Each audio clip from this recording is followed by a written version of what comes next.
বিসমিল্লাহির রহমানির রহিম। দেশ ও প্রবাস থেকে যেখান থেকে দেখছেন ডিপিসি বাংলা টেলিভিশন থেকে সকলকে জানাচ্ছি আন্তরিক অভিনন্দন, শুভেচ্ছা। প্রিয় দর্শক, আজকে আমরা স্টুডিওতে এমন এক গুণীজনকে নিয়ে এসেছি যিনি নানান পরিচয়ে ভূষিত, যিনি রামগঞ্জ উপজেলার মাটি ও মানুষের সাথে যার নিবিড় সম্পর্ক, বাংলাদেশ জাতীয়তাবাদী রাজনীতির সাথে ছাত্রজীবন থেকে তার বেড়ে ওঠা, সেরকম এক গুণীজনের সাথে আজকে আমরা মুখোমুখি হয়েছি ডিপিসি বাংলা টেলিভিশন। আজকে নানান বিষয়ের আলোকে আমরা জানতে চাইব সেই প্রিয় মানুষটির কাছে, যিনি রামগঞ্জের সর্বজন মানুষের কাছে অত্যন্ত জনপ্রিয় এবং নন্দিত একজন মানুষ, কবির পাটোয়ারি। আসসালামু আলাইকুম রহমতুল্লাহ। কেমন আছেন আপনি? ডিপিসি টেলিভিশনের পক্ষ থেকে আপনাকে অনেক অনেক শুভেচ্ছা, অভিনন্দন। ধন্যবাদ, আপনাদেরকেও ধন্যবাদ, ডিপিসি টেলিভিশনকে ধন্যবাদ। আলহামদুলিল্লাহ, আমি আপনাদের দোয়ায় অনেক ভালো আছি। রামগঞ্জের মানুষ এবং জনগণের দোয়া ইনশাল্লাহ ভালো আছি, আলহামদুলিল্লাহ। আমরা আসলে রামগঞ্জের সামাজিক এবং রাজনৈতিক অঙ্গনে আপনি অত্যন্ত জনপ্রিয়, একেবারে ছাত্র জীবন থেকে আমরা যেটুকু জানি আপনার ব্যাপারে আমরা সেটুকু বুঝতেছি। রাজনৈতিক ছাত্র জীবন থেকে আপনি আসলে যদি আপনার বিষয়ে একটু দর্শকের উদ্দেশ্যে, রামগঞ্জবাসীর উদ্দেশ্যে বলতেন। ধন্যবাদ। আমি বেসিক্যালি 1986 সালে আমি রামগঞ্জ সরকারি হাই স্কুল থেকে, তখন সরকারি ছিল না, রামগঞ্জ উচ্চ বিদ্যালয় থেকে আমি এসএসসি পাশ করি এবং 1987 সালে রামগঞ্জ সরকারি কলেজে আমার ছাত্র জীবন শুরু এবং সেই থেকেই ছাত্রদলের সাথে, জাতীয়তাবাদী ছাত্রদলের সাথে জড়িত। অদ্যাবধি আমি ছাত্রদল, যুবদল এবং বিভিন্ন বিএনপির আজকে বিভিন্ন পর্যায়ে দায়িত্ব পালন করে আসি। তো আমি যদি বলি, আমি 87 থেকে 90 পর্যন্ত রামগঞ্জ সরকারি কলেজ জাতীয়তাবাদী ছাত্রদলের সাথে জড়িত ছিলাম, বিভিন্ন পদ পদবিতে ছিলাম।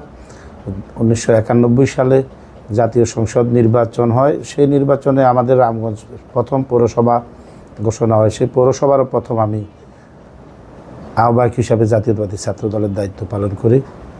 1992 সালে আমি রামগঞ্জ উপজেলা সরকারি কলেজের ছাত্র সংসদ নির্বাচনে ছাত্র সংসদের জিএস হিসাবে আমি নির্বাচিত হই এবং 1995 থেকে 2001 সাল পর্যন্ত উপজেলা ছাত্রদলের সভাপতি হিসেবে দায়িত্ব পালন করি। 2001 থেকে 2008 সাল পর্যন্ত আমি জাতীয়তাবাদী যুবদল রামগঞ্জ উপজেলা শাখার সভাপতি হিসেবে দায়িত্ব পালন করি এবং আপনারা জানেন আমি 1999 থেকে 2008 সাল পর্যন্ত রামগঞ্জ উপজেলা কেন্দ্রীয় সমবায় সমিতির নির্বাচিত চেয়ারম্যান হিসাবে আমি একসময় দায়িত্ব পালন করি। পাশাপাশি 2001 সালে আপনারা জানেন নিরঙ্কুশ সংখ্যাগরিষ্ঠতা নিয়ে আমাদের দল যখন সরকার গঠন করে, সেই সময় আমাদের এই প্রথম আমরা রামগঞ্জে একজন মন্ত্রী পাই। আমার শ্রদ্ধেয় নেতা মরহুম জিয়ালক জিয়া সাহেব সেই সময় স্থানীয় সরকার মন্ত্রণালয়ের প্রতিমন্ত্রীর দায়িত্ব পান। আমি ওনার সাথে থেকে দীর্ঘ সময়, ওই সময়ে রামগঞ্জের উন্নয়নের যে সমস্ত কাজকর্ম হয়েছে প্রত্যেকটি কাজকর্ম ওনার সাথে আমি থেকে ইনশাল্লাহ দায়িত্ব পালন করেছি। আমি রামগঞ্জের মাটি এবং মানুষ সম্বন্ধে এত বেশি জানি এবং এত বেশি মানুষ আমাকে যে পছন্দ করে, এটা আমি ফেরত পাই আপনার মাধ্যমে। আজকে আমি না বললেই নয়। আপনারা জানেন যখন 2008 সালে 1/11-এর পরে আমরা দেশ থাকতে পারি নাই, কিছুদিন ঢাকায় ছিলাম। একটা পর্যায়ে যখন জীবন নাশের হুমকি আসে তখন আমি দেশ ছেড়ে চলে যাই।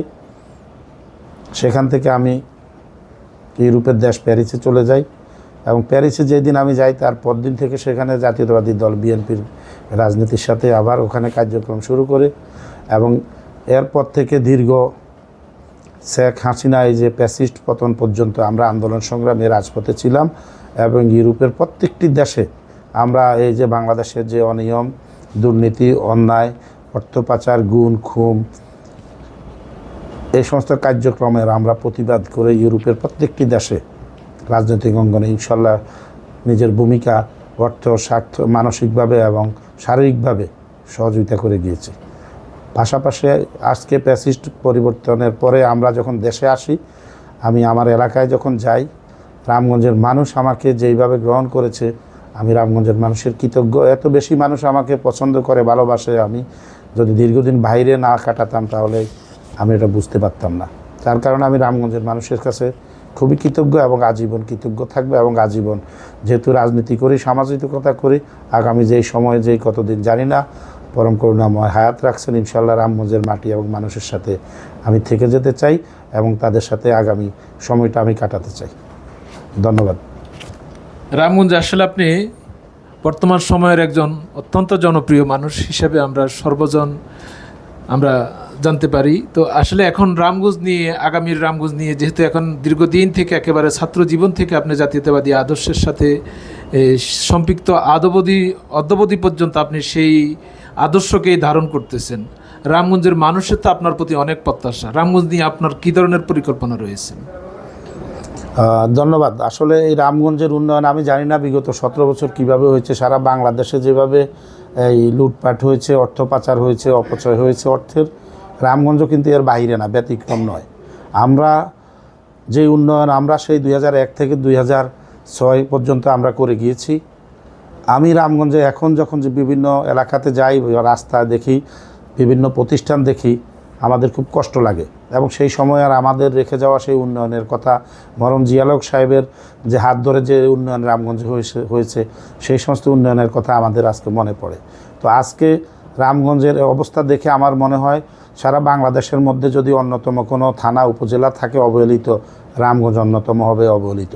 রামগঞ্জে দীর্ঘদিন কোনো রাস্তাঘাটের উন্নয়ন হয় নাই, রামগঞ্জে কোনো স্কুল কলেজের সেরকম কোনো উন্নয়ন হয় নাই। উন্নয়ন হয়েছে কিছু লোক আওয়ামী লীগের নাম নিয়ে ক্ষমতা দখল করে রামগঞ্জে ছিলেন, এমপি হয়েছেন, মন্ত্রী হয়েছেন, চেয়ারম্যান হয়েছেন, অনেকে বিভিন্ন শিক্ষা প্রতিষ্ঠান দখল করে বসে আছেন।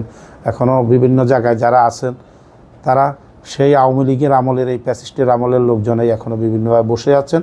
তো আমি চাই যারা এই অন্যায়ের সাথে যারা জড়িত ছিল, যারা অর্থ লুটপাটের সাথে জড়িত ছিল, যারা বিভিন্ন অনিয়মের সাথে শিক্ষা প্রতিষ্ঠান এখনও দখল করে আছেন, আমি চাই এই সমস্ত শিক্ষা প্রতিষ্ঠান থেকে ফ্যাসিস্টের সময় নিয়োগকৃত ওই সমস্ত লোকজনকে পর্যায়ক্রমে আস্তে আস্তে আমরা অনুরোধ করব, আমার অনুরোধ থাকবে আপনারা নিজ থেকে চলে যান, নয়তো এরা একসময় রামগঞ্জের মানুষ, ছাত্র জনতা আপনাদেরকে সেখান থেকে বিতাড়িত করবে পর্যায়ক্রমে। পাশাপাশি আমরা যে উন্নয়ন হয় নাই সেই উন্নয়ন এখন আবার বিএনপি সরকার বাংলাদেশের রাষ্ট্র ক্ষমতায়, আপনারা জানেন মানুষের জনগণের ভোটে নির্বাচিত প্রতিনিধি হয়ে আবার ক্ষমতায় এসেছেন আমাদের নেতা তারেক রহমান সাহেব। আমরা ওনার নেতৃত্বে ইনশাল্লাহ আগামী দিনে আমাদের সেই পুরাতন রেখে যাওয়া উন্নয়ন থেকে আবার শুরু করে আমরা চেষ্টা করব। আজকে আমাদের রামগঞ্জে আমরা এমপি পেয়েছি, সংসদ সদস্য পেয়েছি, রামগঞ্জের জনগণ আবার বিএনপিকে বেছে নিয়েছে, ভোট দিয়েছে। আমরা সেই হিসাবে জনগণের জন্য চেষ্টা করব পূর্বের ধারাবাহিকতায় আমরা রামগঞ্জের উন্নয়ন করার জন্য। ধন্যবাদ। তারেক রহমান মাননীয় প্রধানমন্ত্রী, তিনি তৃণমূলকে যেভাবে সংগঠিত করার পরিকল্পনা বাস্তবায়নে মাঠে কাজ করে যাচ্ছেন, সেই নিয়ে রামগঞ্জকে আপনারা কিভাবে ঢেলে সাজালে রামগঞ্জ তৃণমূল আরও সুসংগঠিত হয়ে আগামী দিনে সুসংগঠিতভাবে কাজ করতে পারবে বলে আপনি মনে করেন? Thank you. আজকে আমাদের যিনি প্রধানমন্ত্রী, ওনার অত্যন্ত আগ্রহ এবং ইচ্ছা আমাদের যারা দলের নেতাকর্মী আছে, ত্যাগী যারা কষ্ট করেছেন, দীর্ঘদিন ফ্যাসিস্টের বিরুদ্ধে আন্দোলন সংগ্রাম করেছেন, ওনার বক্তব্য অত্যন্ত ক্লিয়ার।